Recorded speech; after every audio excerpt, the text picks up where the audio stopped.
My stepson and his wife refused to let me in during their housewarming. She even said, "It's $1,300 for non-family entry," demanding money. When I said, "Okay, I'll leave," and walked away, they laughed. But 3 days after I went to the bank, their house. "What brings you here? No way you can come in since you're a stranger." My son and his wife, who had been living with us, decided to move out after building their new single-family home. Their new house was finished, and today was the housewarming party for friends. I decided to go to celebrate, but my son and his wife turned me away at the gate, saying something unbelievable.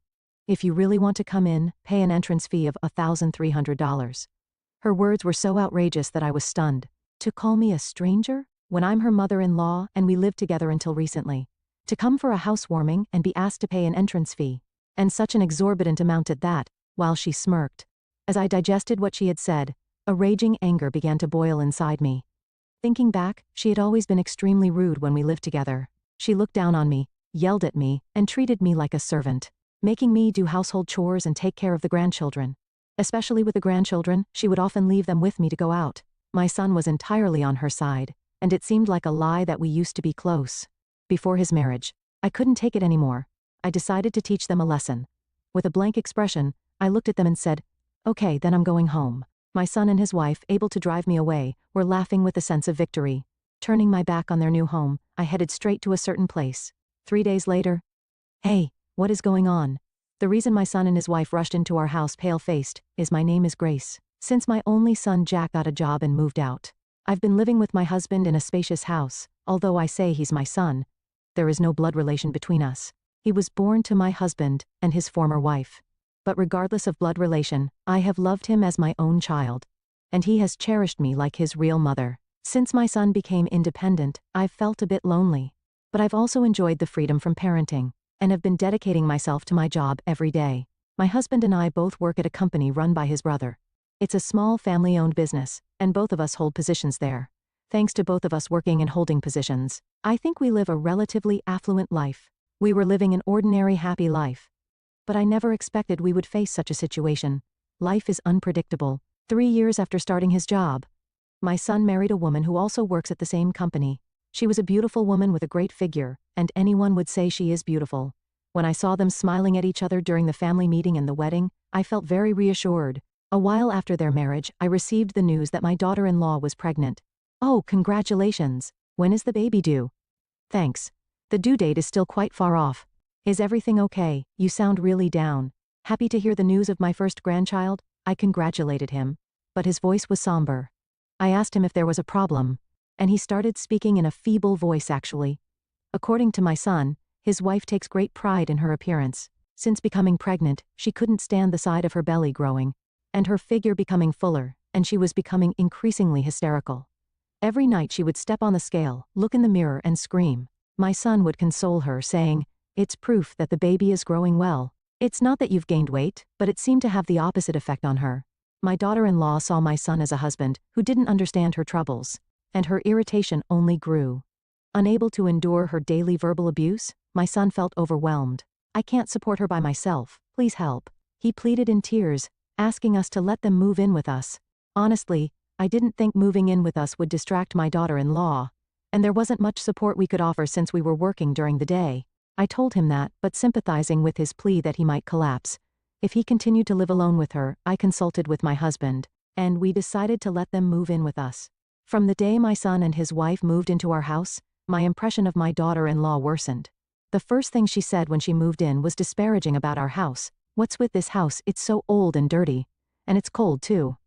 I would have preferred a small apartment. Our house is an American-style house that has been built since my husband's grandfather's time. It can be said to have a quaint charm, but it is also old in many ways. There are gaps that let the wind through. So while I couldn't deny her complaints, it was incredibly rude of her to complain so blatantly in front of us, the homeowners and her in-laws. But her misconduct didn't stop at ridiculing our house. "Mother, can you make dinner quickly? And make sure to clean properly. It's unacceptable to have dust accumulate inside the house. What if something happens to the baby that's about to be born?" My daughter-in-law began to treat me like a servant and throw derogatory words at me. I once admonished her attitude, but she retorted, "I'm pregnant. What if I miscarry because of stress?" and refused to change her disrespectful behavior.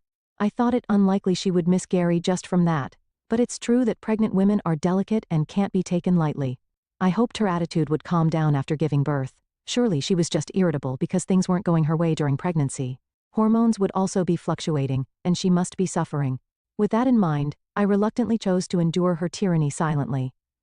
A few months after my son and his wife started living with us, my daughter-in-law gave birth to a healthy baby. My husband and I were overjoyed at the birth of our long-awaited first grandchild. Exhausted from childbirth, my usually noisy daughter-in-law was quiet for a while postpartum, and we were able to enjoy a brief period of peace. However, about a month after the birth of the grandchild, our household became even more miserable than before. Soon after the birth of the grandchild, my husband was killed in a traffic accident. Stunned by the sudden loss of my husband, I managed to hold his funeral and returned home. In the living room, my daughter-in-law, who had not attended the funeral citing postpartum exhaustion, was sitting heavily on the sofa where my husband used to sit. Noticing my return, she hurled insults at me. Now that he's not around, even if he was hardly ever home because of work, the house feels a lot more spacious. It's kind of a breath of fresh air. I couldn't believe the words she said with a snort and doubted my ears. But she continued to denigrate my late husband, clearly disrespecting him in her heart. While my husband was a workaholic, I respected and loved him for his dedication to his work.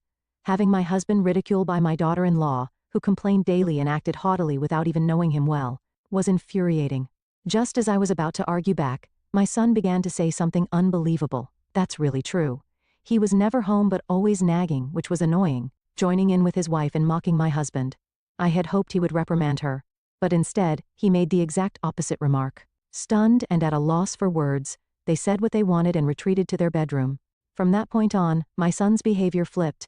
He always just watched as his wife disrespected me and acted poorly, never calling her out on it. But after my husband's death, he began to agree completely with his wife and started to berate and command me. My son, who had never been rebellious since childhood and had a good relationship with me, his stepmother, suddenly started to act terribly. Could it be the influence of his wife? But apparently, I was the only one who felt that my son's attitude had suddenly changed. The reason his wife looked down on me, it seems, was that she had heard from my son that I was not his real mother. I know, you're not Jack's real mother, right? I heard he never really saw you as a mother. Besides, acting like a mother and bothering him all the time was annoying, and he said he had been putting up with it because of his father, but actually wanted to leave home. When she told me that, I felt as if the ground had collapsed beneath me. I couldn't believe my son thought of me that way. Smirking, she said, "That's why I have no reason to respect you either," and left. I stood there, stunned, watching her walk away. Moreover, the behavior of my son and his wife escalated. Not only hurling insults at me but also dumping their child on me and going out to play. They completely ignored my circumstances and went out day and night, saying they were going out with friends, doing whatever they liked, shopping and drinking. Sometimes, they would even go on a 2-day trip just by themselves on weekends. What were they thinking, leaving their breastfeeding grandchild and going out to play? Every time they dumped the grandchild on me, I protested. But they wouldn't listen. On the contrary, they even said, "You should feel privileged to spend time with your adorable grandchild." The worst part was them dumping the crying grandchild on me at night. "Hey, I was sleeping well, and you woke me up. Make him stop crying quickly. Having my sleep disturbed every night like this is unbearable. Make sure he's taken care of so he doesn't cry at night. It's natural for a baby to cry at night. No matter how well I take care of him during the day, a crying baby will cry." To demand that I fix that, and to dump the responsibility on me without trying to solve it themselves, shows they lack awareness as parents. Although I felt unjustified anger, if I refused to take care of my grandchild, he would probably be neglected. Unable to abandon my adorable grandchild, I had no choice but to take care of him as my son and his wife commanded. As time passed, years went by. My grandchild grew healthily and began to become less demanding, truly adorable. My son and his wife still dumped the grandchild on me and continued their lifestyle of going out. One day, when such days had become the norm, my daughter-in-law suddenly started being unreasonable. "I've had enough. This old shabby house is driving me crazy." Since the beginning of our cohabitation, she had complained about our house. Perhaps she couldn't take it anymore, or maybe because it wasn't much of a burden to leave the grandchild with me anymore. She suddenly started whining about wanting to move to a beautiful new house. Astonishingly, my son joined in, saying, "Actually, I've been putting up with this old-fashioned house for a long time," and they both expressed a desire to move. Although they complained, I thought they wouldn't actually move. While blocking out their constant whining, I lived on. However, a few months later, my son and his wife really did buy prime real estate in the city center and built a new house. "Now we can finally say goodbye to this rickety old house," they jubilantly said. Though I had my thoughts, I breathed a sigh of relief thinking I was finally free from them. On the day their new house was completed, I visited my son and his wife to see the new house as a celebration. When I arrived, there were many people there, including my daughter-in-law's friends, and her parents. Surrounded by many people, my son and his wife were proudly showing off their new house. They seemed busy, so after a quick tour of the house I decided to leave. When I approached them, they visibly showed displeasure and rejected me. "What brings you here? No way you can come in since you're a stranger." Stunned by their declaration of no entry, I was speechless. Then, as if she had thought of something great, she smirked. "If you really want to come in, then pay an entrance fee of $1,300. Her outrageous demand left me stunned. To call me a stranger when I was their mother-in-law, and we had lived together until recently. To come for a housewarming and be asked to pay an entrance fee, and to be confronted with such an exorbitant amount, while she smirked. As I digested what she had said, a boiling anger began to rise within me. Thinking back, she had always been incredibly rude even when we lived together. She looked down on me, hurled insults, and treated me like a servant, making me do household chores and take care of the grandchildren. Especially with the grandchildren, she often left them with me to go out. My son was completely on her side, and it seemed like a lie that we used to be a close-knit family before his marriage. It might be unavoidable that he doesn't think of me as his mother, but I thought I had raised him with love as his real son. Yet the moment my husband died, he stopped pretending and began to treat me superficially. Does he not feel any gratitude for how he was raised? I felt as if my kindness had been repaid with betrayal, and anger reddened my mind. I couldn't take it anymore. I was determined to get revenge.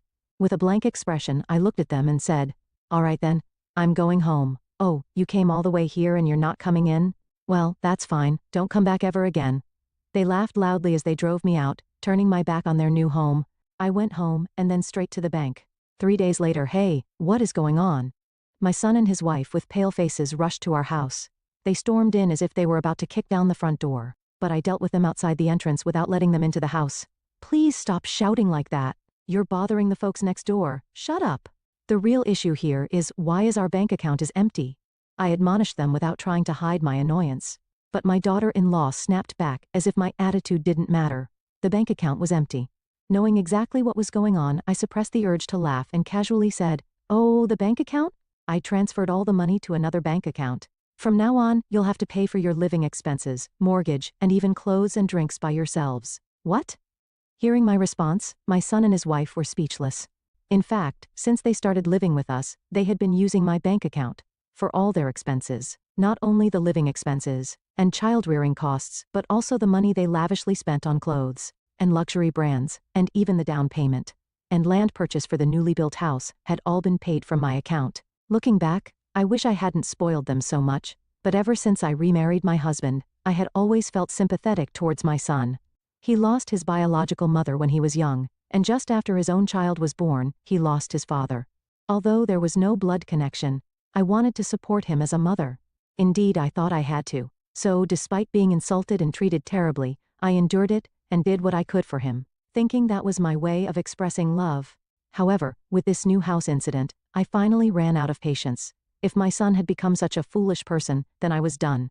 Perhaps my husband had anticipated such a day would come sooner or later. Before he passed, he said, "If something happens to me, cut ties with the son and his wife." When I first heard those words, having no bad feelings towards my son and his wife, I was surprised and asked why he would say that. Then my husband explained that he felt my son was foolish in every respect, and that the wife he chose was also a troublesome person. He spoke with specific episodes, but at the time I couldn't believe they would act that way and doubted my husband's intuition. However, the strong tone he used, unusually firm for him, was memorable. And ever since he died, those words had lingered in the back of my mind. Every time my son and his wife treated me horribly, I would pray and consult with my husband's portrait, and this time too, after declaring, "I think it's time to let go of my son," I headed to the bank. Perhaps being cut off from the bank account they had freely used until now was too much for them, as my son and his wife stood there, ashen-faced. "Is that all you wanted to talk about? If so, please leave now." "Wait, please." As I tried to enter the house, my son tried to stop me by grabbing the door. I knocked his hand away and faced them. "Sorry, but this house is off limits to strangers. I might consider it if you pay an entrance fee of $1,300. "What?" Using the same words his wife had said to me against them. They were stunned. They seemed indignant, but eventually, they left without a word. I thought I was finally free from trouble, but it wasn't that simple. The next day, my son and his wife came to visit our house again. Mom, good morning. Sorry about yesterday, it seems we both got a bit flustered. Are you angry? Oh, you seem tired, Mother. Shall I give you a shoulder massage? Their tone had completely changed from yesterday, trying to gauge my mood. His wife, who had never called me mother-in-law before, was now using that term while making coquettish gestures, clearly trying to ingratiate themselves with me. Instead of properly apologizing for their past actions, they superficially tried to ingratiate themselves to improve their situation, which was nothing short of shallow. They probably didn't think I was serious about disowning them. I was too disgusted to say anything, but their overly friendly approach was so annoying that I bluntly rejected them. No matter how much you try to butter me up now, I won't give you a penny anymore. Please leave. Realizing that their ingratiating tactics weren't working, they immediately dropped their smiling masks and started yelling in anger. Who do you think you are, acting all high and mighty after we showed you respect? Don't get cheeky with us, you old hag. Just give us the money. Their true nature came out, and they hurled unbearable insults at me. Their behavior lacked any decency. It was simply awful. As I considered calling for help because they were becoming a real nuisance. To the neighborhood, my daughter-in-law screamed, "Don't ignore me," and threw a potted plant from beside the entrance to the ground, shattering it. After a moment of silence, my son yelled again. "Just go ahead and die already, you old hag, then all your money will be mine." My daughter-in-law nodded in agreement with him. I was momentarily stunned by their statements and their behavior. My son thinks he will inherit everything? After grasping what he had said, I couldn't help but laugh out loud. It seems they were completely mistaken. What are you talking about? You don't have any inheritance rights. What? Don't make stuff up. They refused to believe it, but as I explained the facts, their faces grew pale. The truth is, I never legally adopted my son. Legally, he's just my husband's stepchild, and he has no rights to my estate. For my son to have inheritance rights, I would need to adopt him or write a will. And of course I have no intention of writing such a will. The only remaining option would be adoption.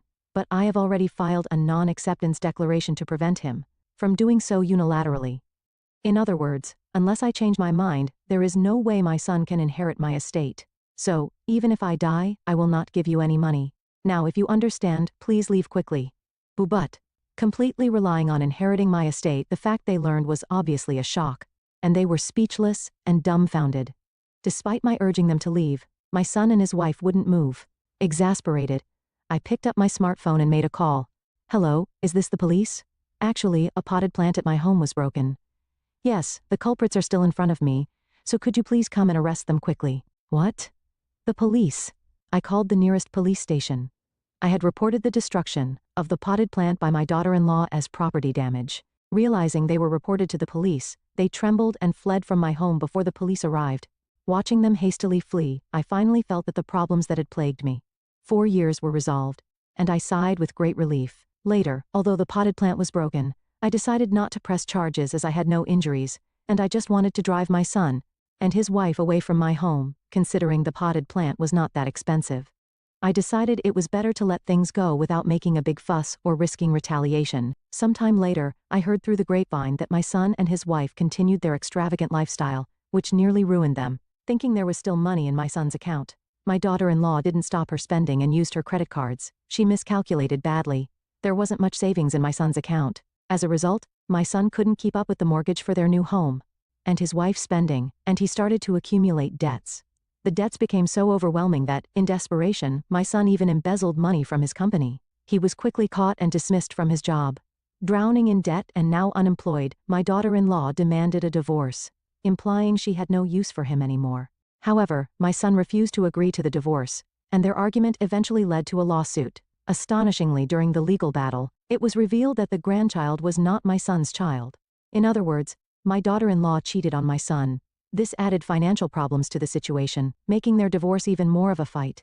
They're still tangled up in a nasty legal dispute, always hurling insults at each other. As for me, I've been freed from the troublesome issues with my son's family that had been a headache for years, and I've been able to devote myself more to my work. As a result, our company's sales have multiplied, and both the staff and my own reputation have improved. There's no further promotion or salary increase, but I wasn't particularly interested in that anyway. Instead, I want to work harder for the employees who look up to me. Now alone in the spacious house that my late husband and I shared, I continue to live here. Every day, I talk to my husband at the portrait and spend my days peacefully.